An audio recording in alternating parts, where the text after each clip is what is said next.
नमस्कार दोस्तों, welcome on board to Safarnama with Beena. I am back with the last segment of an audacious winter road trip to Iceland, the land of fire and ice.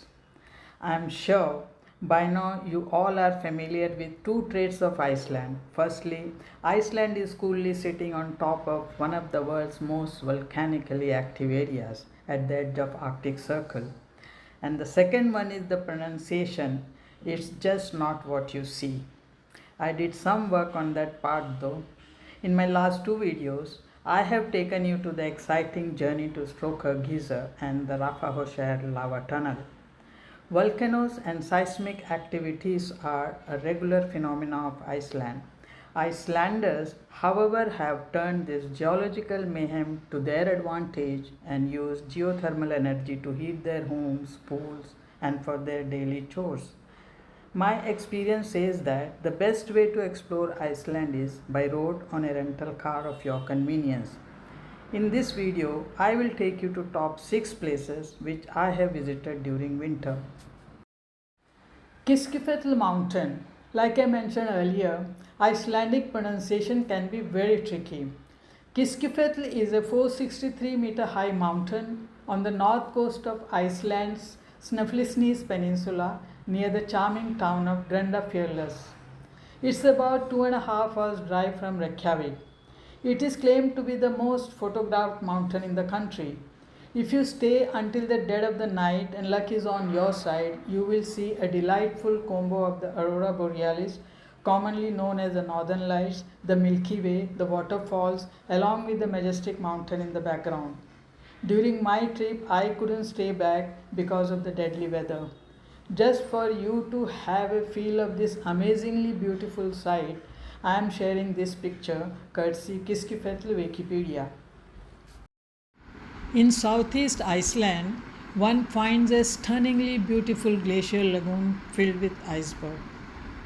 Icelanders named it Jökulsárlón, which means Glaciers River Lagoon. It's roughly 234 miles from Reykjavik. A non-stop drive takes about 5 hours to reach here. I must say it was simply wow to see the glaciers floating in the sea and glittering natural ice sculptures on a black sand, giving it the popular name Diamond Beach. The magnificent Gullfoss waterfall is a 90-minute drive west of Reykjavik. The river Húthá plummets into canyon which forms three-step terraces, creating a powerful torrent. Gullfoss encompasses two cascades. The upper one drops 11 meters and the lower one 21 meters. The average rate of water flow is about 140 cubic meters per second. A word of caution here, there are no strong barriers, just a spine-tingling spectacles as you can see by yourself. Before I move on, a mention about where does the name Gullfoss come from? There are different school of thoughts about this. The first one is the golden evening hue which often colors its glacier water. Another theory is that the name was inspired by the rainbow which often appears when sunshine hits the water spray. Another story is like a grandma's bedtime story. Once upon a time there was a farmer named Gaigo, had plenty of gold and could not bear the thought of someone else possessing it after his lifetime. To prevent this, he placed the gold in a coffer and threw it in the waterfall, which ever since has been named Gullfoss. Skopfoss waterfall is one of Iceland's biggest and most beautiful waterfalls with an astounding width of 25 meters and a drop of 60 meters. The Skua River below Skopfoss holds large population of Arctic char and salmon. The land underneath the waterfall is flat, allowing visitors to walk right up to the wall of the water. From Reykjavik to Skopfoss is about 156 km, which takes about 2 hours by car. Reynisfjara, the black sand beach, is famous for its distinctive Icelandic black sand, enormous columns of basalt and massive waves crashing into the shore. And it is infamous for dangerous tsunami-like killer waves and its treacherous bad weather. The black sand could contain valuable precious metals such as platinum, gold, and silver. It's about 180 km from Reykjavik along the south coast. It's a beautiful drive of about 2.5 hours with magnificent sight along the driveway. It takes a day to visit the Black Sand Beach and return to Reykjavik. A US Navy aircraft C-117D crashed in Solimasanda way back in 1973.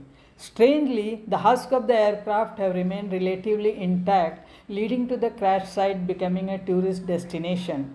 To get to the wreck, one needs to hike about 4 km of dirt from the parking lot, which is located south of Ring Road between the village Vikimirdal and Squaw Waterfall.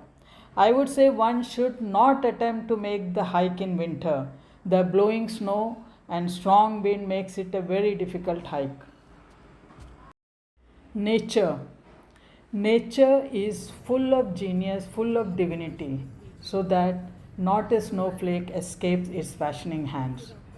Here, I just want to give you the feel of chill, thrill, and the snowy driveway. According to Aristotle, quote, to appreciate the beauty of snowflake, it is necessary to stand out in the cold, unquote. So, friends, it's time to go on a winter road trip to Iceland once the pandemic settles down.